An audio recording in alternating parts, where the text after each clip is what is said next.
सारे देश का जो कॉरपोरेट की जो बड़ी बड़ी ऑफिसें हैं सब गुजरात शिफ्ट कर हो गया गई। तब तो हमको लगता है देश की राजधानी गुजरात बनाने का इन लोगों का मकसद है सारे देश में। इन लोगों बीजेपी वाले के पास कोई नेता है? कोई नहीं नेता है। हम तो नहीं किसी को मानते हैं कि जिसमें नीति की नमस्कार, मैं संतोष कुमार और आप देखना शुरू कर दिया है नेशनल न्यूज हंट। एक बार फिर हमारे बीच मौजूद हैं बातचीत करने के लिए बिहार प्रदेश जदयू के महासचिव इंजीनियर शैलेंद्र कुमार मंडल जी। सर, आपसे 77वें स्वतंत्रता दिवस के शुभ अवसर पर बिहारवासी, खास तौर पर मिथिलांचल क्षेत्र के जनता को मैसेज के रूप में क्या कहना चाहते हैं? 77वें स्वतंत्रता दिवस के अवसर पर मैं तमाम बिहार वासियों, देशवासियों और ख़ास करके जो पिछड़ा इलाका है मिथिलांचल, उन सारे लोगों को मैं स्वतंत्रता दिवस की बहुत बहुत शुभकामनाएं देता हूं और आशा करता हूं कि जो ख़ास करके जो मिथिलांचल इलाका है वो धीरे धीरे काफ़ी प्रगति किया है और हमारे माननीय मुख्यमंत्री जी का मिथिलांचल या कोसी भाग जो है, जो पिछड़ा हुआ इलाका है, वो न्याय के साथ विकास की उनकी नीति है कि चाहे क्षेत्र के आधार पर जो पिछड़ा है या समाज के आधार पर जो पिछड़ा है, समाज के अंतिम व्यक्ति तक, और जो लिंग के आधार पर भी जो पिछड़ा है, जैसे कि महिलाएं पिछड़ी थी, तो इन सब पर सारे जो न्याय के साथ विकास का जो उनका मन है, नीति है, उसके आधार पर वो काम करते हैं और देश के लिए एक बड़ा नज़ीर है कि विकास तो हो रहा है, लेकिन विकास का मॉडल कैसा हो, विकास किसके लिए हो, क्या बड़े बड़े अट्टालिका बन जाए वही विकास कहता है? नहीं। और गुजरात में क्या हो रहा है? लगता है कि सारा देश का पैसा वहाँ ले जाके सारे देश का जो कॉरपोरेट की जो बड़ी बड़ी ऑफिसें हैं सब गुजरात शिफ्ट कर हो गया। सबका हेडक्वार्टर गुजरात में। अब तो दिल्ली में बैठकों नहीं होती है, अब तो गुजरात में होती है, बम्बई में नहीं होती है। सारे कॉरपोरेट की ऑफिस गुजरात शिफ्ट हो गई। तब तो हमको लगता है देश की राजधानी गुजरात बनाने का इन लोगों का मकसद है सारे देश का पैसा ये गुजरात ले जा करके और इस तरह से कर रही है, जो दिखाई दे रही है हमको और सारे लोगों को, पूरे देश के लोगों को दिखाई दे रही है कि ये बहुत बेईमानी हो रही है, क्षेत्रीय असमानता है ना। बात बोल मुंह में राम और बगल में छुरी, कहावत हम लोग सुनते थे, लेकिन हम लोग देख रहे हैं और देखने वालों जो देखने वाले हैं जिनकी नज़र है वो सबको दिखाई दे रही है कि एकदम मुंह में राम। इतनी मीठी मीठी बातें, काम वही हो रही थी जो पहले हो रही थी। शब्दों का नामकरण हो रहा है। नमामि गंगे कहाँ हो गया, क्या हो गया नमामि गंगे का? कि बिहार में मिथिलांचल का जो भाग है पिछड़ा हुआ था, अब धीरे धीरे पटरी पर आ रहा है ना। देखिए हवाई अड्डा भी बना यहाँ दरभंगा में, और एम्स की बात दरभंगा तो जानते हैं, कोई ऐसा नहीं। अगर पटना, वही क्वेश्चन मेरा अगला था, जो एम्स का झगड़ा जो है अब केंद्र बनाम बिहार सरकार के बीच में छिड़ चुका है। जब आप लोग साथ में थे तो कुछ नहीं, एकदम चल रहा था सारा कुछ सही, लेकिन अब जो है केंद्र बता रही है कि भूमि आवंटन नहीं कर रहे, भूमि ही नहीं दे रहे बिहार सरकार। और प्रधानमंत्री एक चीज़ और मैं देख रहा हूँ सोशल मीडिया पे, जो बोल रहा है कि एम्स तो बन गया है। तो ये मामला जो है, ये लड़ाई झगड़ा वाला बात से तो फायदा नहीं होंगे मिथिलांचल वासियों को।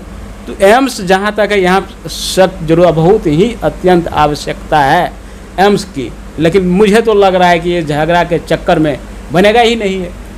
देखिए हम लोगों को जब से ज्ञान हुआ है तब से हम लोग PMCH और DMCH दो ही समझते थे, और DMCH का PMCH से कम बड़ा ये नहीं था महत्व, क्योंकि सारे इस इलाके के, यहाँ तक कि नेपाल के लोग भी, पूरा कोसी के लोग भी DMCH आते थे।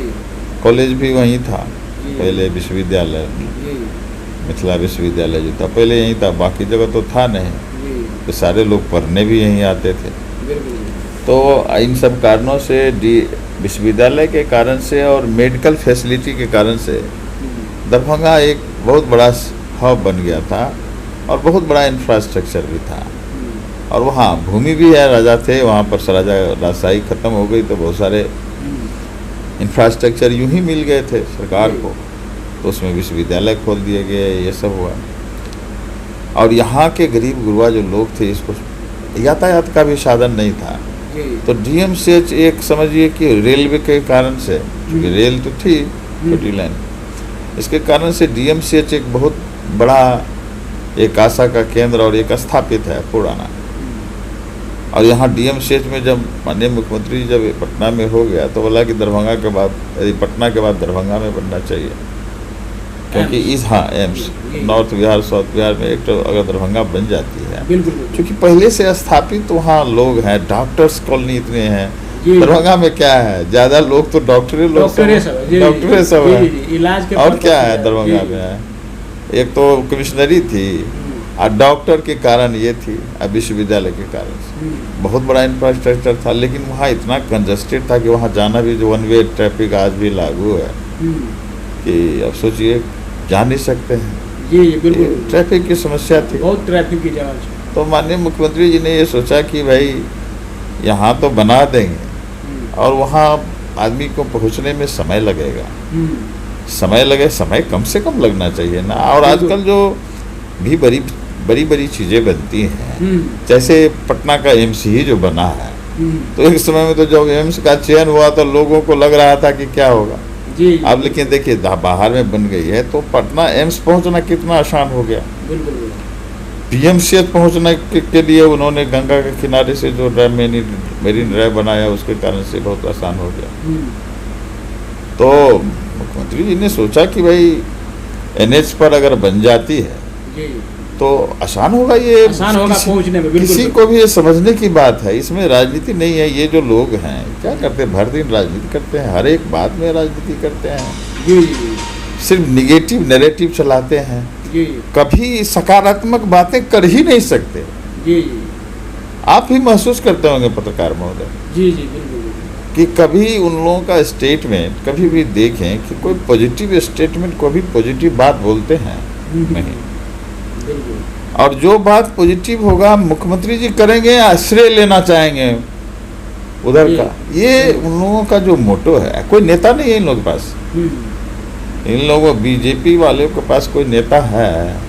कोई नहीं नेता है। हम तो नहीं किसी को मानते हैं कि जिसमें नेता की क्वालिटी हो, जो सबको साथ लेके चलने का, शांत मिजाज का। हम तो उसमें हम सोचते हैं सबसे अच्छा तो हमको मोदी जी लगते हैं, सुशील मोदी जी। तो उनमें थोड़ा नेता का क्वालिटी भी था, बाकी लोगों में तो हमको क्वालिटी दिखती ही नहीं है। कोई नहीं नेता बनने लायक है जिसको बिहार के लोग स्वीकार करेगा, सच बात यह। वैसे तो मुख्यमंत्री जी के माननीय नीतीश कुमार जी के अलावा हमको तो देश क्या, हम पूरा विश्व में नहीं मानते हैं कि इनके जैसा कोई व्यक्तित्व का धनी आदमी जो निष्पक्ष हो, न्यायप्रिय बात करे और न्याय संगत काम करे, ऐसा व्यक्ति नहीं है पूरे भारत के राजनीति। तो मुझको नहीं दिखता भाई, आपको दिखता होगा तो कोई बात नहीं है, लेकिन मुझको नहीं दिखता है कि इस तरह का नेता न भूतो न भविष्यते, ऐसा नहीं होगा। मतलब अद्भुत व्यक्ति हैं और हमको देश में भी नहीं मिलते, और मुझको जितना ज्ञान है पूरे विश्व में इस तरह का आदमी हमको नहीं मिला है जो इतना निष्पक्ष हो, इतना न्यायप्रिय हो, इतना न्याय संगत बात करो। इतना काम किया, बिहार के लोग भी उनको कुछ से कुछ बोल देता है तो भी शांत रहते हैं। आप देखे होंगे पूरे विश्व में हमको नहीं दिखाई देता है इनसे बड़ा नेता जो विजन वाला हो, जो सिर्फ देश को प्यार करे, अपने इतिहास को प्यार करे, संविधान से प्यार करे। अब सोचिए गांधी जी पर कोई कटाक्ष करता है, उनको कितनी तकलीफ होती है। बताइए, इतिहास बदल दीजिएगा? नहीं। तो ये बात है, इससे बड़ा तो कोई बात है नहीं। मिथिलांचल जो पिछड़ा इलाका है और माननीय मुख्यमंत्री जी की विशेष इन पर नज़र है, और मिथिला ने उनको रिटर्न भी किया। अब देखिए कि पिछले चुनाव में भी सब जगह इधर उधर हो गया, लेकिन मिथिलांचल के लोग इधर से उधर गए नहीं गए।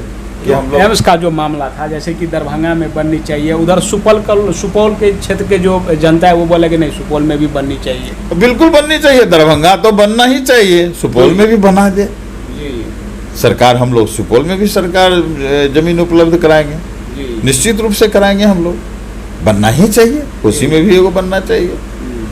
और लेकिन दरभंगा तो बनना चाहिए ना, यहाँ तो सैंक्शन हो गया, राजनीति कर रहे हैं वहाँ ये लोग, यहाँ के जो नेता हैं दरभंगा के, राजनीति कर रहे हैं, बिल्कुल राजनीति कर रहे हैं। उनको ये समझ में नहीं आती है कि एनएच पर हो जाएगा तो कितना बढ़िया होगा, किसी को भी पहुँच, दरभंगा के जो टाउन के लोगों को भी पहुँचने में कितना आसान होगा, कितना आसानी से वहाँ पहुँच जाएगा। और पूरे इलाके का नेपाल से लेके कहीं तक भी, पूर्णिया तक का भी लोग आ जाएगा, भले ही समय ज़्यादा लगे। तो हम लोगों का मान लीजिए कहना है कि 100 किलोमीटर की दूरी पर अगर एम्स बनता है तो अच्छा है। तो 100 किलोमीटर तो है ही दरभंगा से। तो प्रधानमंत्री जी तो बोल रहे हैं कि नहीं बन गया है एम्स। वही तो मैं कह रहा हूँ कि मुंह में राम, ये लोगों का क्या कहा जाए। हम तो प्रधानमंत्री जी हैं, माननीय देश के प्रधानमंत्री हैं, लेकिन मैं कहना चाहता हूँ कि प्रधानमंत्री पद के अनुरूप उनका आचरण भी होना चाहिए। गलती तो किसी से होती है, कोई बुला दिया, लेकिन एक प्रधानमंत्री अगर के मुंह से कोई बात निकल जाए तो ये छोटी मोटी चीज़ नहीं है, बिल्कुल छोटी मोटी चीज़ नहीं है कि एम्स का कुछ भी नहीं हुआ, जानबूझ के एम्स को आप लटकाने के लिए हर हथकंडा अपना रहे हैं बीजेपी के लोग कि लटक जाए, किसी तरह से नहीं बने। अब देखिए प्रधानमंत्री ग्राम सड़क योजना का जो पैसा है, इसमें भी पक्षपात हो रहा है।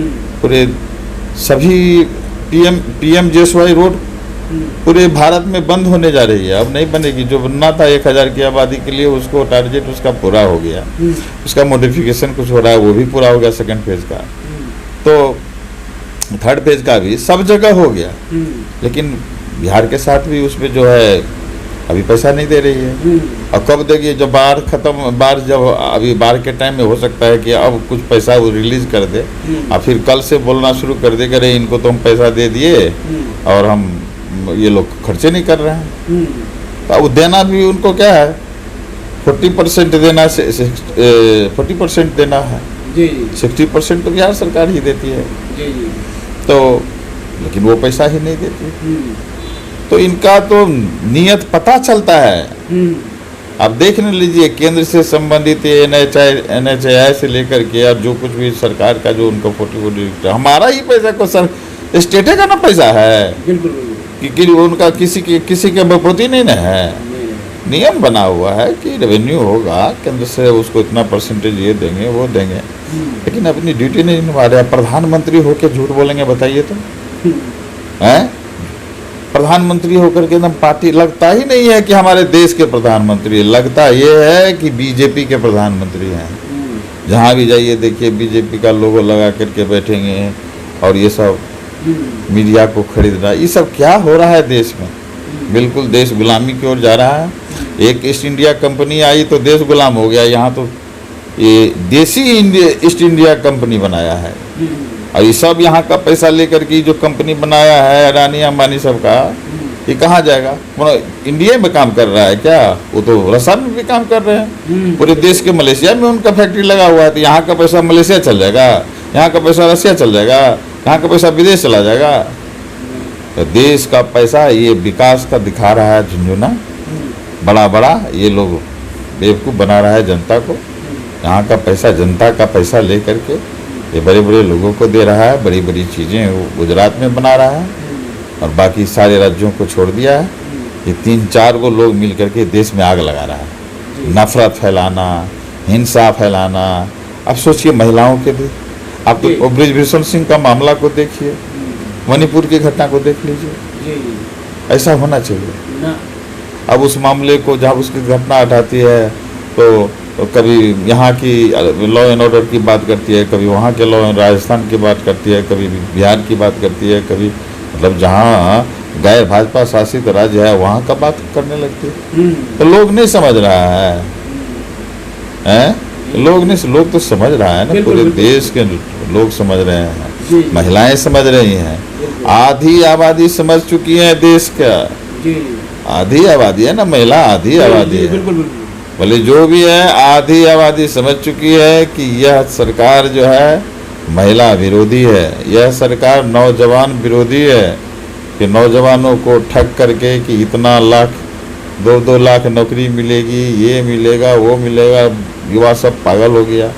अब पाई जो पगलाया हुआ जो युवा है, अब सोच रहा है कि ना हम इधर से, अब हम पहले इतना दिन बोले कि ये मोदी मोदी, अब हम कैसे बोले हैं नीतीश नीतीश। तो युवा सब भी ठहरा, लेकिन अब देख रहे हैं युवा सब भी पूरा एकदम समझ गया है कि ये मोदी जी हमको ठग लिए, है ना। और ये सब अव्यवहारिक बात करते हैं, नारा देते हैं, जुमला करते हैं, है ना, भरमाते हैं, दुपट्टा ओढ़ाते हैं, है ना, रंग बिरंगी दुपट्टा उड़ाना और बड़ी बड़ी बात करना, जमीन पर तो कुछ नहीं। जानते हैं 40 वर्ष के रिकॉर्ड को तोड़ चुका है बेरोजगारी पूरे विश्व। मतलब ऐसा कभी नहीं हुआ कि इतनी बड़ी बेरोजगारी युवाओं का देश है, यंग इंडिया है। यहाँ पर यंग लोगों की आबादी ज़्यादा है। यंग इंडिया में बेरोजगारी चरम पर हो तो आप अंदाजा लगाइए।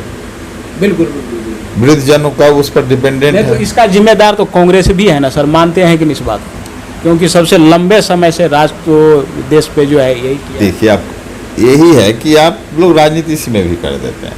कांग्रेस तो इतना किया है देश को। अब सोचिए कि अगर देश नहीं जाता तो क्या ये देश तो राम राम करते रहता है। ये सबसे क्या है, देश प्रगति किया है। देखिए इतना IIT से लेकर के इस देश को पटरी पर लाने वाला अगर कांग्रेस का बात कर रहे हैं तो ठीक है, हम लोगों की विचारधारा कांग्रेस से जरूर कुछ अलग है सामाजिक मुद्दे पर, लेकिन चूंकि सामाजिक न्याय नहीं मिला पूरा, लेकिन फिर भी कुछ किया तो। सामाजिक न्याय के मुद्दों को छोड़ करके हम कांग्रेस के बहुत बड़े समर्थक हैं, ऐसा नहीं है।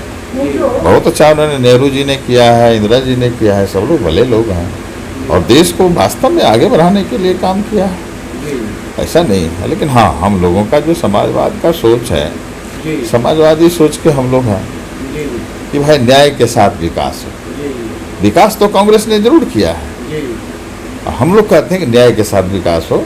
जो थोड़ा सा हमारे नेता कहते भी हैं कि जो थोड़ा सा जो पीछे चढ़ा गया है उसको भी ले आओ। सबका विकास होना चाहिए, लेकिन जो थोड़ा पीछे हो गया थोड़ा उसको नॉर्मल में ले आओ भाई, सामान्य में ले आओ, उसके बाद विकास होना चाहिए।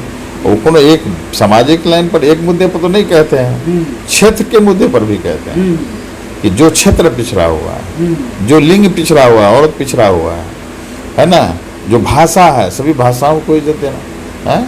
सभी धर्मों की बात करते हैं कि सभी धर्म के लोग, काहे हिंदू नहीं, सबका देश है, सबका विकास हो। देखिए कब्रिस्तान की घेराबंदी हुई है, तो अब देखिए मंदिर की भी घेराबंदी करने की बात वो कर रहा है। इसका मतलब ये हुआ कि मंदिर का भी जो जमीन है उसका भी अल्पसंख्यक लोग थे, ये थे, तो उनका भाई जमीन को ये सब बात हो रही थी, तो उसकी घेराबंदी की बात की।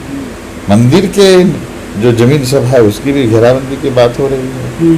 और भी धर्म के लोग कहा कि सभी धर्मों का, सभी क्षेत्रों का, सभी भाषाओं का, सभी लिंगों का और सभी समाज के सभी लोगों का ये कंसेप्ट है। ऐसा कंसेप्ट पूरे भारत में और पूरे विश्व में कहीं नहीं है, सब जगह इंजस्टिस है।